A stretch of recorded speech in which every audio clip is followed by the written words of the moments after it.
Usually, before I go shaking my tits for the press, I like to go see how the professionals do it.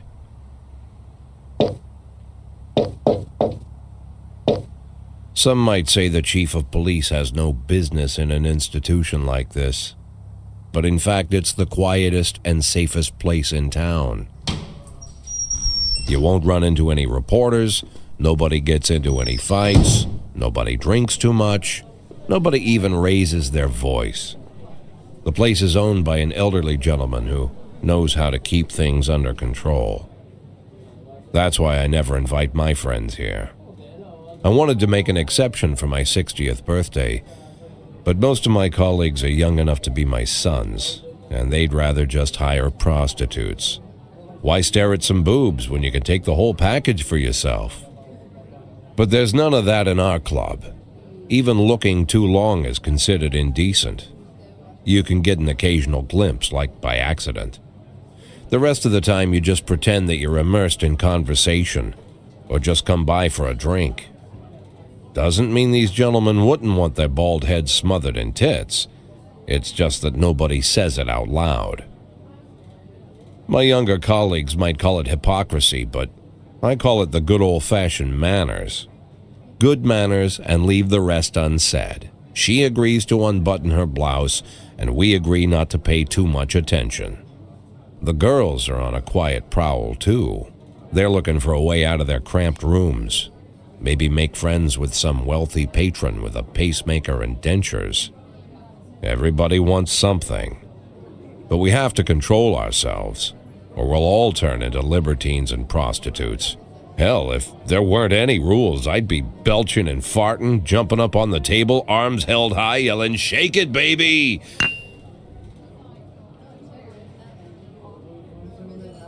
No idea how I got so barbaric.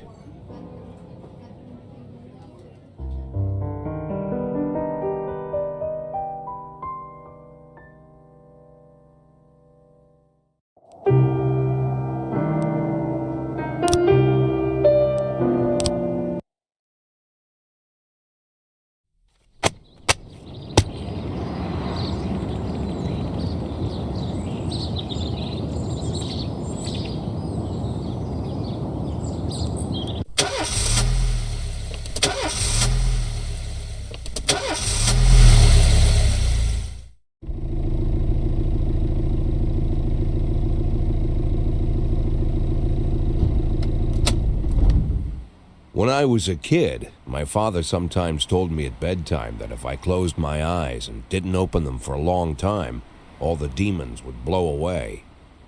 Yesterday I turned 60, but I still take his advice. Not because I'm sentimental or want to keep the memory of my father alive. I just can't think of a better solution. To get away from all the demons that haunt Freeburg, I'd need to wear a blindfold 24/7. Plus, it's a good idea to act blind when talking to reporters. At least that's what my colleagues say. They're afraid of press conferences. But for me, it's more like a confessional. No matter what lies you tell, you're privately thinking the honest answers. It helps me remember who I am. The fact that I'll be reading all about it in the papers tomorrow is a small price to pay. Call it penance for the preacher.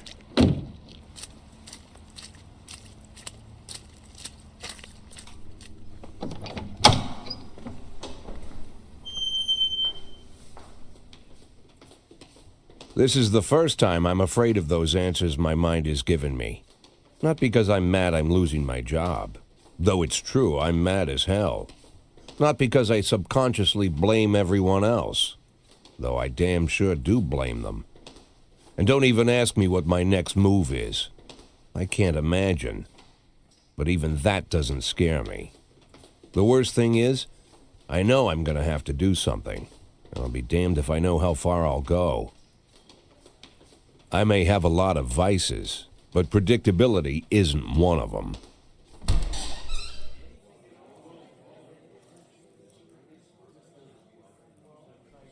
I learned a long time ago how to drive away the swarming demons. But what do you do when they're trying to rip your soul from your skin?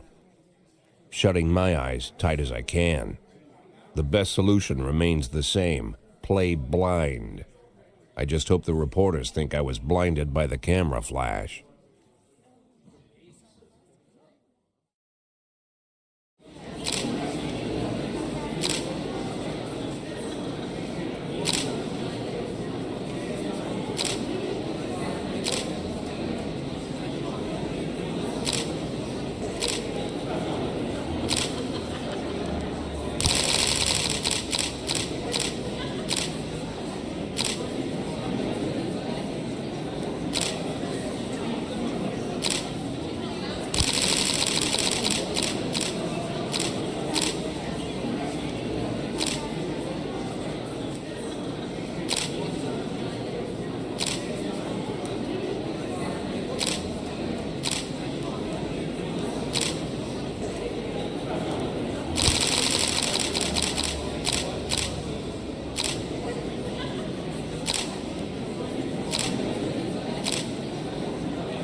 How's the back today, Mr. Boyd? Same as usual. How did the press conference go? You can read about it in the newspapers tomorrow. Don't let anyone in.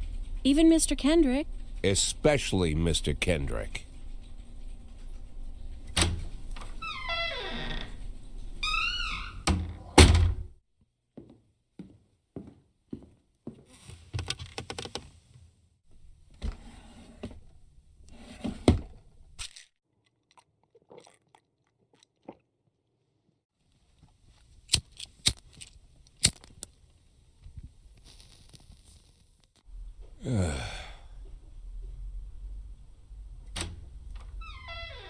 As soon as I heard the door creak, I knew what face I'd see.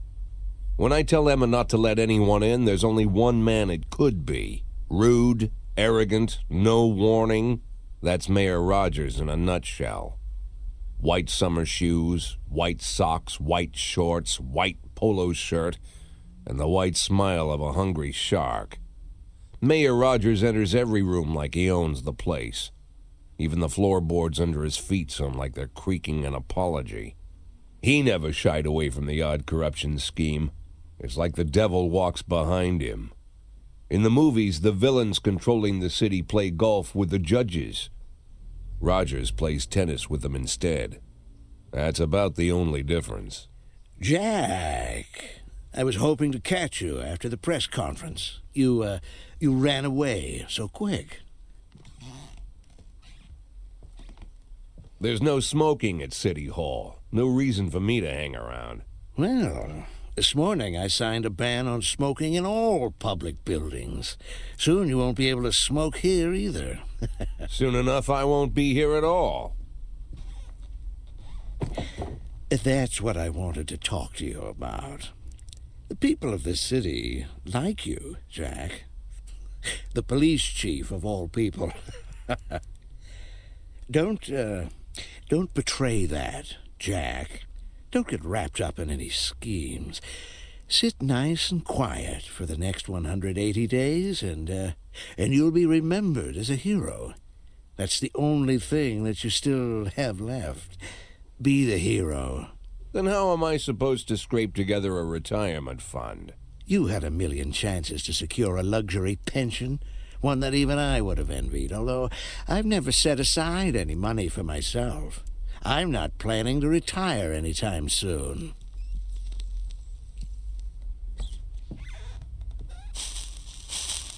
"180 days of quiet, Jack. That's all I need. I don't have any problems with you, and you won't have any problems with me. I have a new assistant, Troy Starr. If you have something to tell me, call him. But try not to bother him. He's a busy man." I'll do my best. "And quit smoking at the office. One of my friends will be using it soon.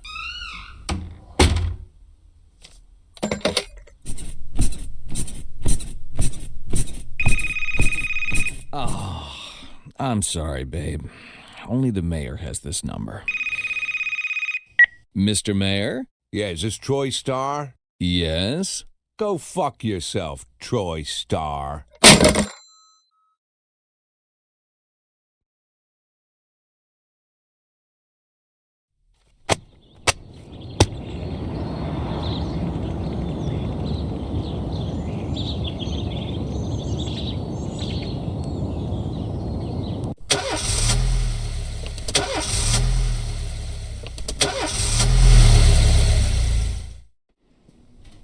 Cops don't use the police station cafeteria anymore.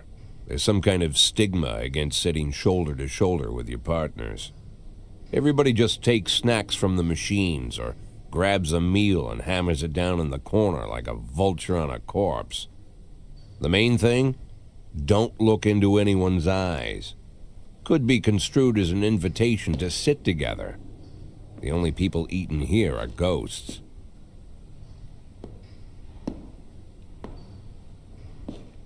My deputy, Francis Kendrick. He recently became one of those ghosts. The subject of one of the most devastating corruption scandals in the history of Freeburg. No evidence to support the accusations, but everyone knows Kendrick's days are numbered. I need that file I asked for. Needs to be ready tonight. Francis didn't say anything, but I understood. Ghosts aren't supposed to talk. Besides, I got a feeling he was already finished.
got a situation here.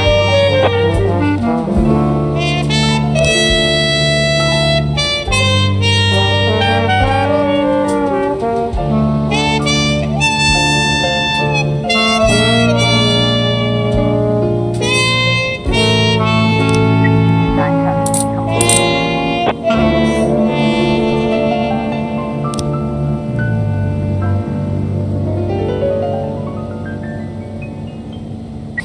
311A complete.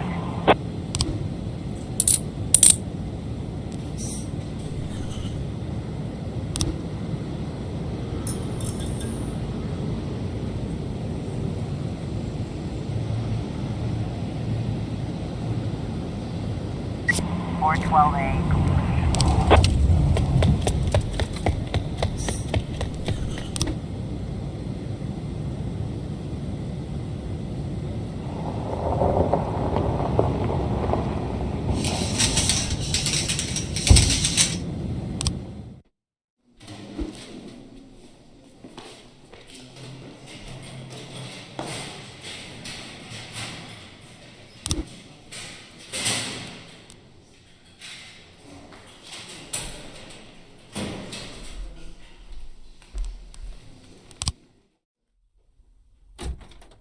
Used to be, when I asked Kendrick to stay late at the office, he liked to grumble and crack wise. Nowadays, he doesn't have the strength for it. Slumped shoulders, blank stare, wrinkled skin. The past few weeks, I don't hardly recognize my old friend. In his younger years, he reminded me of a gallant royal officer in an old Kipling story. Kendrick isn't just crumbling under the weight of the public pressure, but from the shame of it all. Internal Affairs raided the library he inherited from his grandfather, hoping they'd find buckets of cash stashed in the pages. Heard about the look on his face, the fearless policeman standing helpless in horror. I've known Francis for 30 years. The past 20 years he's played loose with the law. And I know that at a certain point every stolen dollar brings more misery than anything else. Probably sounds crazy, but I sympathize with the guy. What can I do? Your friends are your friends, and these are the waters we swim in. Called all of the people on that list today. Now they know you're in business, so you could get a call from any of them. You don't need to worry about any of them. I've cleared them all. And what kind of business are we talking here? It's nothing too serious, just like you asked. Should be just a few small favors.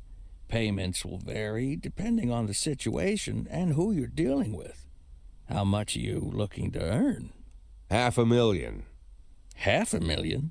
Why not a whole million? Because everybody wants to take $1 million. Figured I'd try something different. $500,000 in 180 days? Well, you could earn it all above board if you netted all the big fish and hit all your bonuses. Never knew you for a fisherman. Well, you never got into my business, and I'm not trying to get into yours. But be careful about bringing in any other cops. Sooner or later, they'll put the finger on you. And one more thing, Jack. I remember what you said, but I should probably add one more name to that list. Christopher Sand. Sand. Christopher G. Sand. Everyone knows the name, but few could tell you who he is. The old man stays away from the spotlight. Always wears old-fashioned jeans and knitted sweaters. Gives to charity. Rarely attends social events. An avid hunter, I hear. Even dabbles in poetry. You'd never guess he's the head of the oldest and most powerful gang in the city. Goes back as far as his great-grandfather. And Sand is strict about following the old rules. He rarely involves himself in commonplace murders and robberies. Hardly needs to intimidate anyone to get his point across. The people who work for him each have their sphere. They provide protection where needed, even work with the authorities when they want to make a deal. Meanwhile, Sand pulls the strings without getting his hands dirty. People sometimes mistake his quiet approach. A couple years ago, an arms dealer decided to expand its business without asking permission, and his whole family paid the price. In 4 weeks, Sand killed 31 people, old men, women, even a few teenagers. And Sand's people made sure every paper reported it. Frank, I don't want to hear you say that name again. Jack, please, listen to me. I'm in with these guys. We agreed, Frank. That's not the kind of business I'm into. I don't go there. Never have, never will.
sweet ginger green.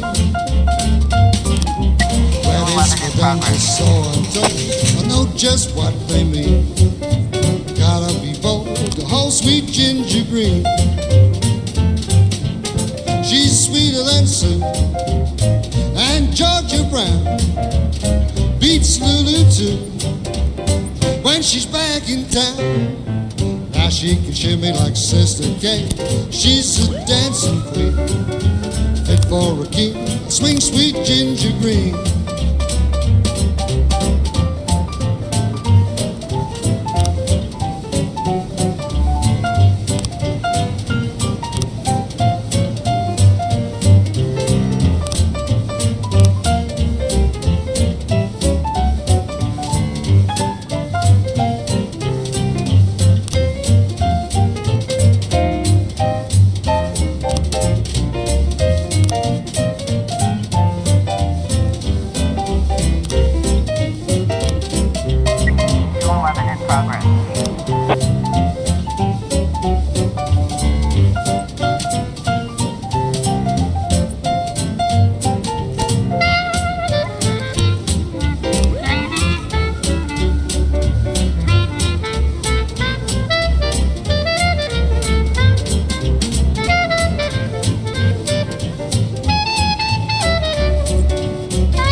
sister Kay, she's just a dancing queen.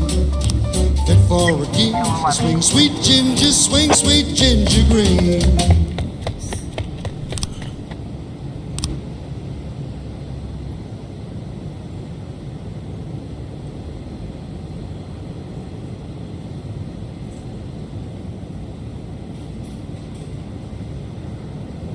Twelve ten complete.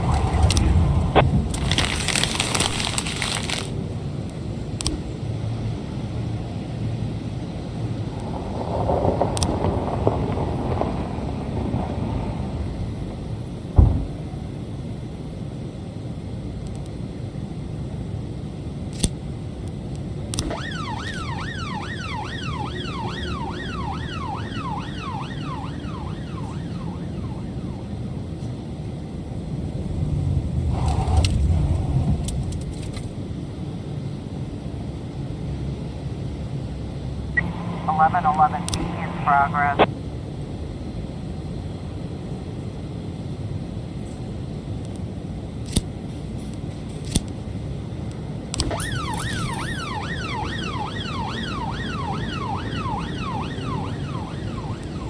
Or 11 in progress.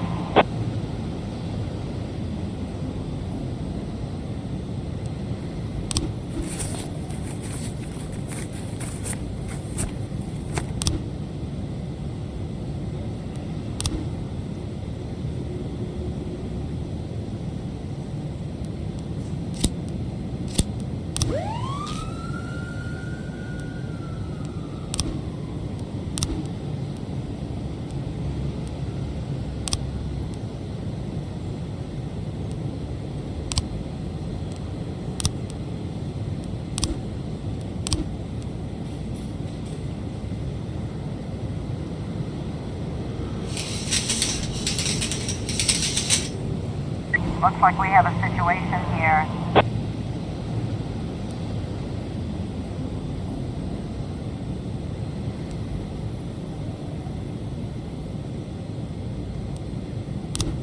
Eleven B complete.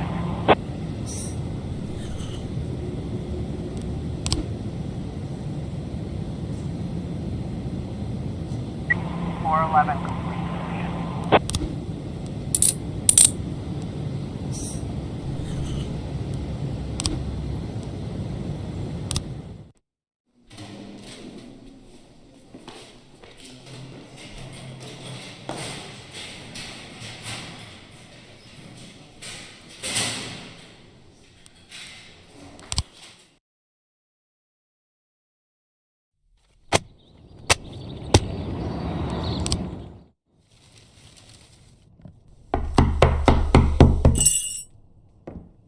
Whenever I'm alone at home and there's a knock at the door, I always hope it'll be my wife, Laura. She's always forgetting her keys. Hello, my name is Steve, and you're Jack Boyd, is that right? To get to my front door, the Bible boys walked about a mile from the local bus stop, jumping over mud puddles and skirting a couple of landfills. Laura doesn't go in for religion either. But according to her, these brave lunatics with their fake smiles deserve at least a minute of attention. She patiently listens to them, asks them questions, regales them with pastries, and never once dropping a hint of condescension. When I watch her do it, I've got to admit it gets me. I'd have hugged those boys, sat with them on the porch, and lit up a cigar. But a month after Laura left, all I could do was quietly ask them not to bother me. Today I'm a little rougher still. Shut the door on his nose this time.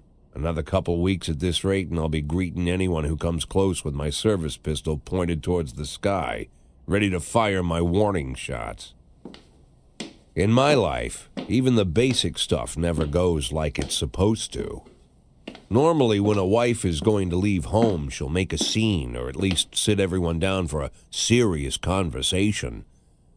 But Laura just disappeared. The children in the stories always stand on the side of the mother, but all three of our sons supported me.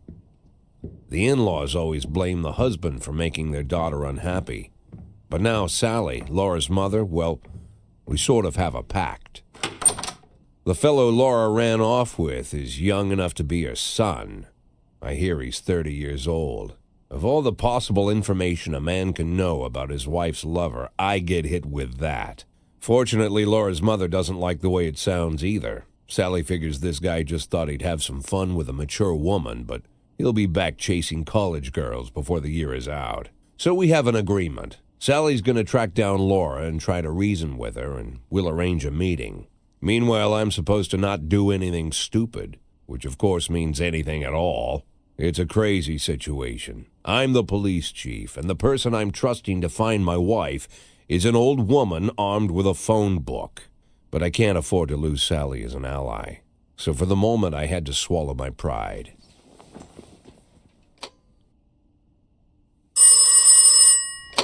Hello.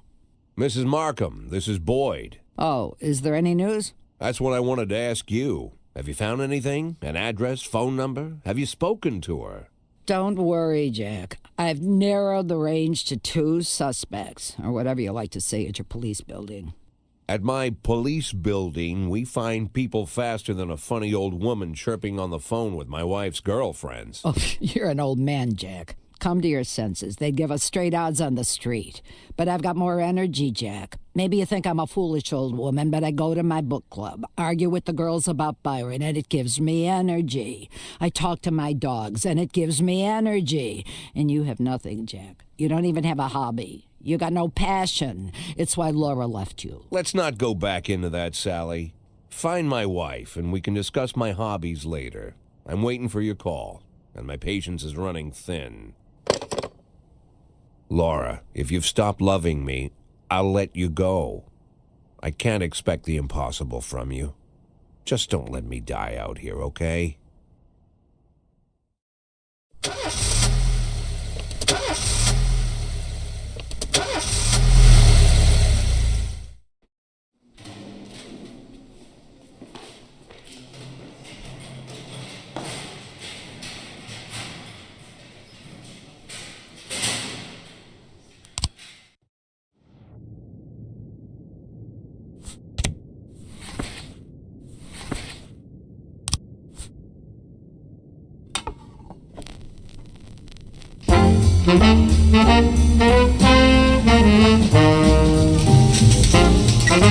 Well, in progress.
Well, test complete.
A in progress.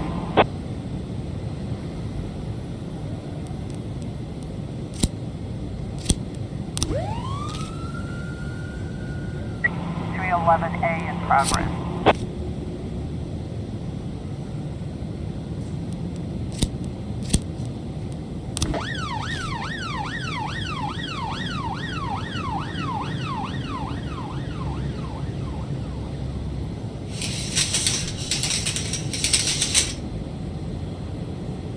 Officer on scene. Looks like we have a situation here.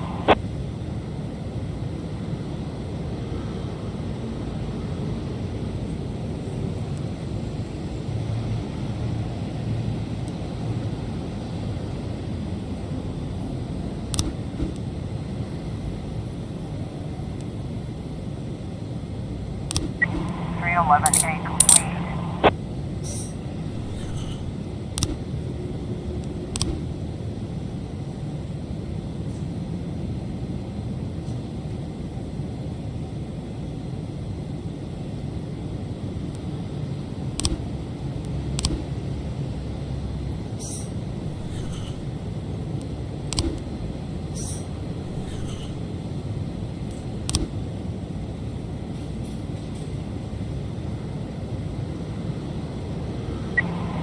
A complete.